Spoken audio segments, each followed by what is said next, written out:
The letter came out of Ali's pocket. And Johnny Carson's world stopped. The Tonight Show was running like clockwork. It was 1978, a Tuesday night, and the studio was packed. 300 people filling the bleachers, Doc Severinsen and the NBC orchestra ready in their positions, Johnny Carson behind his iconic wooden desk delivering his monologue with that familiar rhythm, setup, punchline, knowing smile to the camera. Muhammad Ali was scheduled as the guest. The greatest. The most famous athlete on the planet. He'd been on Carson's show before, always electric, always entertaining, that combination of charisma and poetry that made him impossible to look away from. The introduction was classic Carson. Our next guest needs no introduction, but I'm going to give him one anyway. The band struck up. The audience erupted. And Muhammad Ali walked through those curtains with his arms raised, that megawatt smile, moving with the grace that had made him a champion. He shook Johnny's hand. Settled into the guest chair.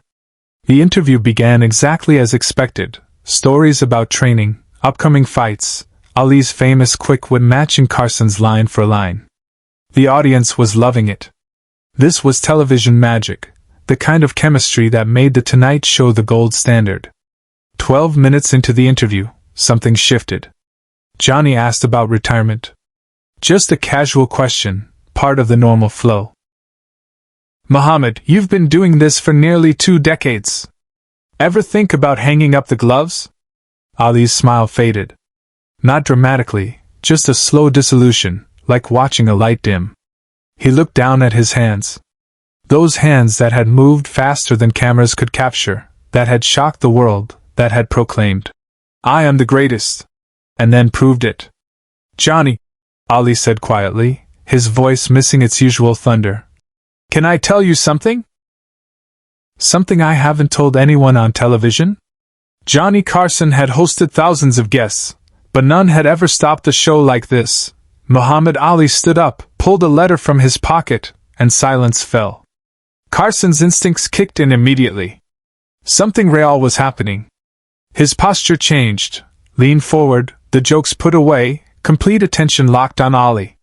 Of course, Johnny said. Whatever you need. Ali reached into his jacket pocket and pulled out an envelope.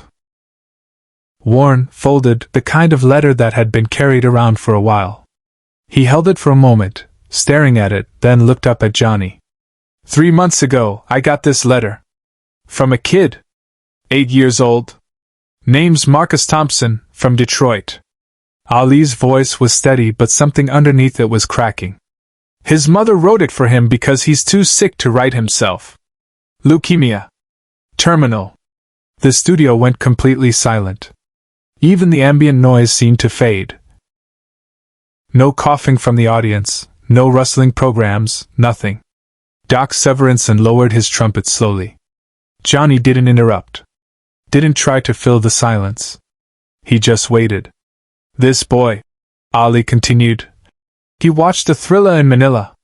He was 6 years old. His mother said when I won, Marcus stood up in their living room and started shadowboxing. Said he was going to be a fighter just like me. Said if I could beat Joe Frazier, he could beat anything. Ali's hands were trembling slightly as he held the envelope. But then he got sick. Really sick. The doctors told his family he probably won't see his 9th birthday. That's next month, Johnny. Next month, this little boy who wanted to be like me, he won't be here. Carson's face was frozen. The cameras stayed locked on both men.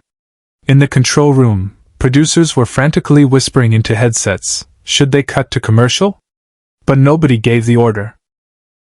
Everyone understood something was happening that transcended normal television.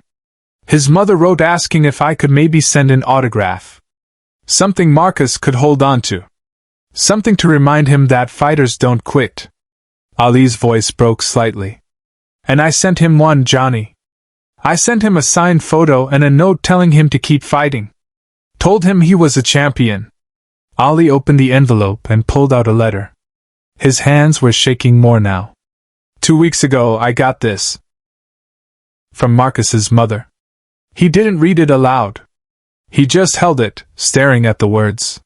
Then he looked up at Johnny, and there were tears in Muhammad Ali's eyes. The man who had never backed down from anyone, who had stood against governments and armies and the greatest fighters the world had ever produced, was crying on national television. Marcus died, Johnny. 3 days after he got my letter. His mother said he held that photograph when he passed. Had it right there on his chest. And she wrote to thank me. To thank me for making her son smile in his final days. Carson stopped mid-breath. The entire studio froze. Johnny Carson sat behind his desk, and for the first time in thousands of shows, he had no words. His mouth opened slightly, closed again. His hands gripped the edge of his desk. He wasn't hosting anymore. He was just a man witnessing another man's grief. Ali stood up. Not the showman standing. Just a slow, weary rising from the chair. He walked toward Johnny's desk, letter still in his hand. I need to tell you something, Johnny. And I need everyone watching to hear this. Ali's voice was stronger now, powered by something deeper than performance. For 20 years I've told the world I'm the greatest. I've bragged and boasted and proclaimed myself a champion. And I believed it. I still believe it in the ring. He placed the letter on Johnny's desk, right in front of the camera. But this letter from a mother who just buried her 8-year-old son, this letter telling me that I gave her boy hope in his darkest moment, this is what matters, Johnny. This is what being great really means. The audience was completely silent. Several people were crying. Ed McMahon, sitting off to the side, had his hand over his mouth. Doc Severinsen was wiping his eyes. Johnny looked down at the letter, then back up at Ali. And Johnny Carson. The king of late-night television, the master of controlled emotion, the man who navigated every interview with perfect poise, started to cry. Muhammad, Johnny said, his voice thick. I've been doing this show for 16 years. I've interviewed presidents and astronauts and the biggest stars in the world. And what you just shared, that's the most important thing anyone has ever said on this stage. Subscribe and leave a comment, because the most powerful part of this story is still ahead. To understand the weight of that moment, you need to understand what was happening in Muhammad Ali's life in 1978. He was 36 years old. His speed was diminishing. The reflexes that had made him untouchable were starting to slow. The boxing world was whispering that he should retire, that he was taking too much punishment, that the greatest career in sports history shouldn't end with defeat. Ali knew they were right. He felt it in his body. The accumulation of tens of thousands of punches, the toll of 3 decades of fighting. But he couldn't let go. Boxing was his identity. The ring was where he mattered. Where he was still the greatest. And then Marcus Thompson's first letter arrived. Ali got thousands of letters. Fan mail was sorted by assistants, autograph requests handled in batches. But something about Marcus's letter, maybe the mother's handwriting, maybe the honesty of the request, maybe just timing, made Ali actually read it. The boy didn't want money. Didn't want tickets to a fight. Just wanted Muhammad Ali to know that he existed. That he was fighting too. That Ali's courage gave him courage. Ali had sent the autograph and note without thinking much about it. Just another kind gesture in a life full of them. He'd done similar things hundreds of times. But when the second letter arrived, the one telling him Marcus had died, something broke open in Muhammad Ali. All the bravado, all the performance, all the armor he'd built around himself cracked. He spent 3 days in his hotel room, not training, not appearing in public, just sitting with that letter. His trainer found him one morning, still awake, the letter on the table in front of him. You okay, champ? I've been fighting the wrong battles, Ali said quietly. That boy fought harder than I ever have. And I never even knew his name until his mother told me. The Tonight Show appearance wasn't meant to be about Marcus. It was supposed to be promotional. Ali had a fight coming up, needed the publicity. But when Johnny asked about retirement, Ali suddenly knew he couldn't do another interview full of jokes and bluster. Not while carrying that letter. Not while knowing what real courage looked like. So he'd stood up. And told the truth. Backstage, he made a choice no producer would have ever allowed. Johnny stood up from behind his desk. In 16 years of hosting, he'd left his desk maybe a dozen times during interviews, usually for comedy bits, planned segments. Never for something like this. He walked around the desk and stood beside Ali. Put his hand on the champion's shoulder. And then Johnny Carson did something that broke every rule of television hosting. He turned to the camera and spoke directly to America. "We're going to do something different tonight," Johnny said, his voice steady despite the tears on his face. "We're not going to cut to commercial.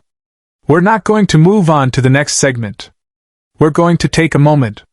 For Marcus Thompson. For an 8-year-old boy from Detroit who loved Muhammad Ali and fought like a champion until he couldn't fight anymore." He gestured to Doc Severinsen. "Doc, could you and the band play something gentle? Something worthy of a young fighter." The orchestra began to play. Softly. A gentle, mournful melody that filled the studio like a prayer. Johnny picked up Marcus's letter from his desk. "Muhammad, would it be okay if we kept this? If we honored Marcus here on this show?" Ali nodded, unable to speak. "Then that's what we're going to do." Johnny turned back to the camera. "If you're watching at home, and you know a child who's fighting an illness, or struggling with something that feels impossible, I want you to tell them about Marcus Thompson. Tell them about a boy who loved boxing and courage and who showed more strength in 8 years than most of us show in a lifetime." The camera stayed on Johnny and Ali standing together, the letter resting on the desk between them, the orchestra playing, 300 people in the studio sitting in reverent silence. But this was the moment no one in the studio, nor anyone at home, ever saw coming. Muhammad Ali did something then that people would talk about for decades. He walked to the edge of the stage, where the audience sat in their tiered seats. He looked out at them, really looked, making eye contact with people in the front rows. "How many of you have children?" he asked. Hands went up throughout the studio. Maybe half the audience. "How many of you have told your children they're champions? That they can do anything? That they're strong?" The hands stayed up, confused but engaged. "Then you need to know something," Ali said, his voice finding its power again. "Marcus Thompson's mother did that. She told her son he was a fighter. She believed in him when he was scared and hurting and facing something no child should ever face. And because she believed in him, he believed in himself. Even at the end." Ali's voice rose, taking on that familiar cadence, but it wasn't about boasting now. It was about truth. "I've won championships. I've beaten the best fighters in the world. I've stood up to governments. And none of it, is as important as what Marcus's mother did. She loved her son enough to let him be brave. She gave him permission to fight his own fight, in his own way, with dignity and hope." The audience was standing now. Not planned. Not prompted. Just rising because the moment demanded it. "So when you go home tonight," Ali continued, "you hold your children. You tell them they're champions. Not because they'll win every fight. But because they show up. Because they keep trying. That's what Marcus taught me." Johnny Carson walked to his desk and opened the top drawer. He placed Marcus's letter inside carefully, then closed it. "This letter stays here," Johnny said to the camera. "In this desk. Where I can see it before every show. To remember what really matters." The audience stood in complete silence for 5 full seconds. Then the applause started. Soft at first, then building, not the usual excited television applause but something slower, deeper. Many were crying openly. Ali and Johnny embraced on stage. No jokes. No punchlines. Just 2 men honoring a child they'd never met. Share and subscribe. Make sure this story is never forgotten. Muhammad Ali retired from boxing 3 years later. Johnny Carson kept Marcus's letter in his desk for the remaining 14 years he hosted The Tonight Show. He never spoke about it publicly again, but crew members said he would sometimes open that drawer before particularly difficult shows. After Carson retired in 1992, that letter went with him. It's still there. A reminder that being great isn't about how loud you shout, it's about who you show up for when it matters most.